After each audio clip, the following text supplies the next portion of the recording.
My ex-husband and his family, who used to be nice, turned out to be different than I thought. It all started when they learned I inherited money from my ancestors.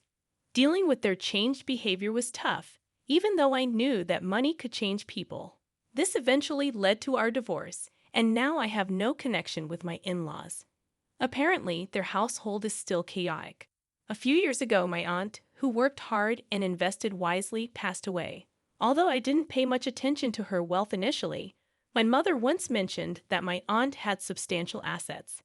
Despite her financial stability, my aunt was frugal. She cooked her own meals, shopped at regular supermarkets, and preferred quality over quantity when it came to clothing.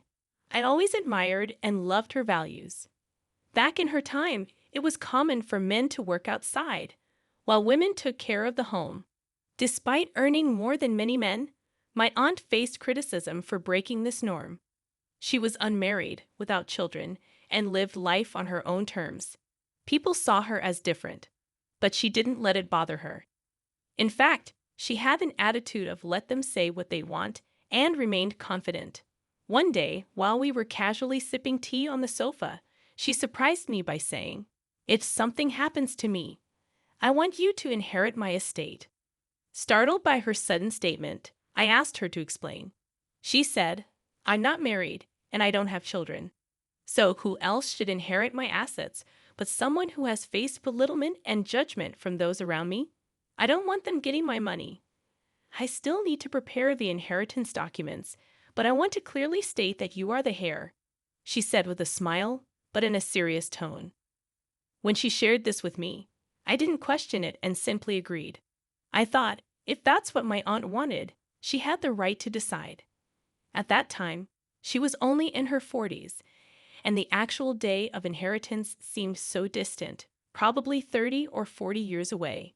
Being still in high school, I had little understanding of inheritance or estates. Honestly, I considered her statement as a joke. Years passed. I got married, had children, and got caught up in the business of life. It was during this time that my mother informed me about my aunt's declining health.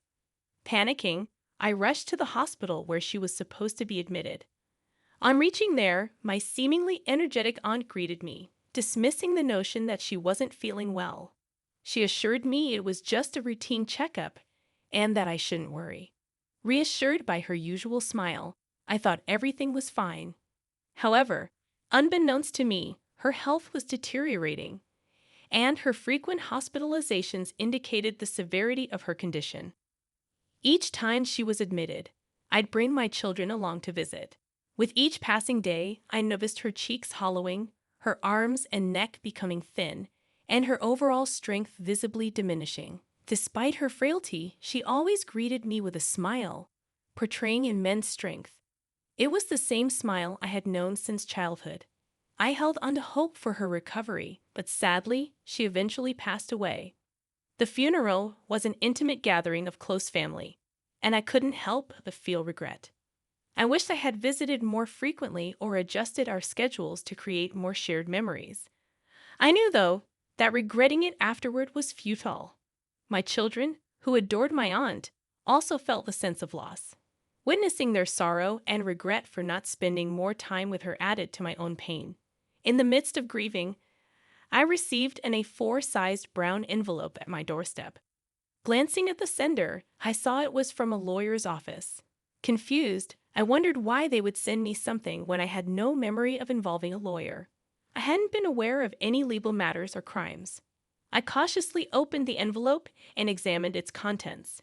It contained details related to my aunt's inheritance, making me realize that her statement from long ago wasn't a joke, and I needed to verify the information. I reached out to the lawyer's office, and during the conversation, I discovered that my aunt and the lawyer were old friends who had maintained contact. The lawyer had been entrusted with handling matters regarding her estate and inheritance after her passing. When the lawyer revealed the total amount of my aunt's estate, I was taken aback. I had anticipated a few million at most, but it exceeded 200 million. Confused by this substantial sum, I contacted my mother. After discussing with the lawyer, she shared surprising news, saying, It seems you yourself agreed to be your sister's heir. She asked me about it after your high school graduation, and I told her that it was acceptable if that's what you both decided. Her response caught me off guard, but my mother remained optimistic.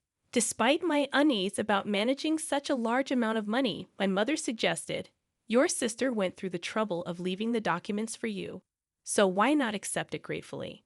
She casually added, "She left all the documents for you, so you should take them gratefully." When I questioned if she didn't want to inherit the property, she explained, "Inheritances can often lead to family disputes. A long time ago, one of my grandmother's brothers passed away without a will, causing daily fights among the siblings and their children over the inheritance. Your sister, however, left a document stating that you would inherit the estate, so it wouldn't be right for me to claim it. Just be cautious with your in-laws and husband." She shared a cautionary tale, remembering the past. Despite my assurance that my husband wouldn't be concerned, little did I know that this would later become a reality. A few days later, my ex-husband, displaying some unease, inquired, "Is that document from the lawyer about the estate?" Although I was puzzled about how he knew, I saw no reason to conceal it. Upon my honest admission, his eyes lit up, and he probed about the inherited amount. A sense of foreboding crept over me. Attempting to divert his interest, I casually mentioned it was around $7 million, but his smug expression hinted he sensed a different figure. Despite my attempts to dismiss his suspicions, he persistently urged a more thorough check. Initially brushing him off nonchalantly, I eventually grew annoyed, stating firmly, "I've already told you it's $7 million. Why you keep asking?" His vague response, "I just have a feeling there might be more," left me frustrated, and I insisted that we put an end to the discussion. Strangely, from the next day onward, his demeanor changed, and he began ignoring me. Experiencing this unfamiliar treatment surprised me. Driven by pride, neither of us initiated conversation, and 2 months passed in silence.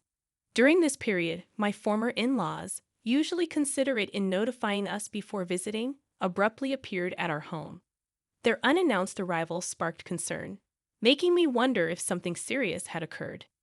They greeted me, saying, "We heard about your recent inheritance from your aunt, and is over $100 million, right? Our house is getting old, and we've been considering renovations. We're proud of our son for marrying someone like you. How about we expand the house and add a room for you too? It's a great opportunity. Think about living together." My ex-father-in-law shared this proposal while my ex-mother-in-law nodded with a smile. I was taken aback, not only because my ex-husband knew the exact inheritance amount, but also at the audacity of my in-laws suggesting the use of that money for their home improvements. Despite my shock, they enthusiastically discussed plans, including an island kitchen and making the house more accessible. Unable to tolerate it any longer, I intervened, saying, "Please don't make decisions without consulting me." They even mentioned having already obtained a cost estimate, clearly counting on my inheritance, and seemed oblivious to any wrongdoing. Overwhelmed, I had many things I wanted to express, but wanting to avoid emotional confrontation, I simply asked them to leave for the day. Later that evening, I confronted my husband upon his return from work. Initially evasive, he eventually admitted to snooping into my bank book. The inheritance details were typically stored deep inside my dresser, indicating he thoroughly searched the room. His level of obsession disappointed me. I recounted the day's events with his parents, expressing my frustration. Unexpectedly, he argued, "We're a couple, so the money you inherit becomes joint property. The inheritance is also mine, and using it for my parents' house renovation is only natural. You're in the wrong for hiding the actual amount." Despite my ex-husband persistently defending his parents' actions, insisting I was at fault, it was clear that their behavior was unacceptable. Adding to the shock, he casually revealed in the conversation that he had quit his job. Confused, I questioned, "Hold on, what do you mean by that? If we're so well off, can't I live without working? With financial comfort, why endure a stressful job? It's a waste of time. If we live off your money, we can have a stress-free and peaceful life enjoying our time. Renovating my parents' house would even boost your status as the son's wife. It's all beneficial. Why be so upset when there are only advantages? He expressed this with a frustrated look, leaving me feeling hopeless. While I expressed my willingness for the renovation, I clarified that I wasn't planning to fund it. This infuriated my ex-husband once again. The plans are already in motion. I remained indifferent, ignoring his continued ranting. The next day, he returned with his parents, complaining that the situation had changed. I retorted, "Changed? You made decisions without consulting me in the first place. Even if I had agreed, why would I fund it? This money isn't for renovating your parents' house, nor is it for supporting a son who quit his job without discussion. After all our kindness, and you, being wealthy yet so miserly, have some nerve." Disillusioned, I realized their true nature and informed them I had nothing more to discuss, asking them to leave. Upon hearing my straightforward reply, "I mean exactly what I said," my ex-husband began to panic. Inquiring if I was suggesting a divorce, I calmly informed him that we would discuss it with a lawyer and then ushered them away. Later, I packed my belongings and sought refuge in a business hotel. Despite my ex-husband persistently expressing his refusal to accept a divorce and professing his love for me, I responded by stating that his affection was likely for my money, not me, and proceeded to turn off my phone. The following day, I visited my parents and shared the unfolding events. They were disappointed but not surprised. When asked about my future plans, I revealed my consideration of divorce. My mother advised me to stand firm, sensing his reluctance to let go. They also suggested investigating if he had committed other wrongdoings. Following their advice, I hired a detective agency, discovering his frequent visits to nightlife establishments for questionable reasons. This revelation solidified my determination to pursue a divorce. Seeking legal assistance from a knowledgeable divorce lawyer, I formally requested a divorce from my then-husband, who vehemently rejected the idea. Not only did he refuse, but he also demanded compensation and the division of assets if I wanted a divorce. When the lawyer clarified that the inheritance from my relatives did not qualify as marital assets and was not subject to property division, my ex-husband argued against it. The lawyer posed a scenario. If his parents were to pass away, would he willingly hand over the inherited assets to his wife, claiming it as family money? He fell silent in response. Despite further lectures on the unreasonableness of his actions, my ex-husband, with tears in his eyes, pleaded for me to cover the renovation costs. Naturally, that was not an option, and he appeared utterly dejected. Later, I learned that the renovation had already been completed, assuming I would foot the bill, as he had arranged it in his name. Furthermore, the detailed renovation unexpectedly surpassed a total of 7 million yen. It appeared that his reluctance to agree to a divorce was rooted in his inability to meet these payments. I consistently maintained that regardless of our marital status, there was no justification for me to fund the renovation of his parents' home. Despite my firm stance, he'd audaciously attempted to negotiate, proposing that I cover half of the costs. However, he'd abandoned this pursuit when my lawyer threatened to sue him for extortion. Yet, not entirely conceding defeat, my ex-husband's parents even appeared at my family's house. In the end, my father had to intervene physically. The confrontation escalated, resulting in damage to a potted plant at the entrance, prompting us to call the police. When the police arrived to hear our side of the story, they became violent and were subsequently arrested. Naturally, the entire neighborhood became aware of this incident, and the gossip continued even after their release. Considering these tumultuous events, I openly shared the story with some neighbors who enjoyed gossip. Consequently, the audacity of my ex-husband's family became widely known throughout the neighborhood. Eventually, we finalized the divorce. However, even after the legal separation, I continued to receive messages from him expressing love and a desire to start over. In response, I obtained a restraining order through my lawyer. Recognizing the temporary nature of restraining orders, lasting at most 6 months, and given my ex-husband's apparent disregard for such legal measures, I decided to relocate with my parents to avoid potential retaliation. While I felt guilty about uprooting my parents from their familiar surroundings due to my circumstances, considering the various dangers and challenges we faced, moving seemed to be the only viable option. Consequently, we made the move discreetly, akin to fleeing in the night. Once things settled down, I informed my children about the decision. Although they were understandably shocked, they all empathized with my situation, acknowledging that under the circumstances, there was little else we could do. Life continued without major issues, but my ominous feelings proved accurate. Despite the restraining order, my ex-husband was found lingering near my former family home. A vigilant police officer, sensing something amiss, questioned him and discovered a small knife in his pocket, leading to his arrest. When my lawyer informed me about this development, including my ex's desire to talk, a chill ran down my spine. I shuddered to think of the potential danger if I hadn't moved away, naively relying on the restraining order for protection. Ultimately, my ex-husband was released sooner than anticipated since no one was harmed. However, the fear of returning to the area where my family home once stood lingers. For a brief period, I lost track of my ex, but a friend living near his family home provided updates. Following the renovation, heated arguments about finances became a daily occurrence.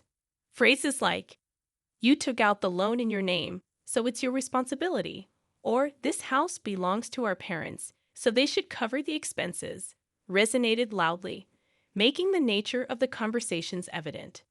Beyond verbal disputes, the sounds of objects being broken could be heard despite the recent renovation. The police were occasionally called to intervene, cautioning the family. There were also occasional remarks blaming me for the divorce or accusing others of supporting it. Before the inheritance issue, we had a decent relationship, and the bond between my ex and his father was strong. Witnessing how money could destroy these connections saddened me. Reflecting on my mother's words that money can change people, I now understand the truth behind that statement. Additionally, it appears that my ex-mother-in-law is urging my ex to find a job already, and his retort, "Shut up," is audible. It seems he still hasn't found employment, which might be challenging given his age. Due to my open sharing of the story, the neighbors are aware of our messy divorce. Consequently, nobody approaches the ex's family, fearing requests for money. Some even believe that going near their house could bring bad luck. I couldn't help but laugh when I heard this rumor. Currently, I reside in a moderately spacious rental apartment with my parents. Despite their constant encouragement to prioritize myself, the thought of remarriage doesn't even cross my mind. I've decided to spend the rest of my life with my parents. The fear lingers that if a potential partner discovers the inheritance, they might undergo a transformation similar to my ex-husband. Additionally, since I never had many hobbies or extravagant spending habits, I plan to maintain my usual lifestyle. I envision utilizing this inheritance for the well-being of my parents and myself in the future, especially if there's a need for special care in our old age or to celebrate significant milestones like my children's weddings or the arrival of grandchildren. Honestly, it's a substantial amount that won't deplete with casual spending. This money is a precious legacy from my admired aunt, and I intend to handle it with the same care she did. Lately, while working part-time, I've delved into learning about investments and financial management. It's proven to be a challenging endeavor, deepening my respect for my aunt, who skillfully managed it for many years. Although we lead content lives, occasional updates reach me about the challenging situation my ex-husband and his family are facing. However, since we are divorced, they are now strangers. Regardless of their struggles, I hope they navigate through them without involving others.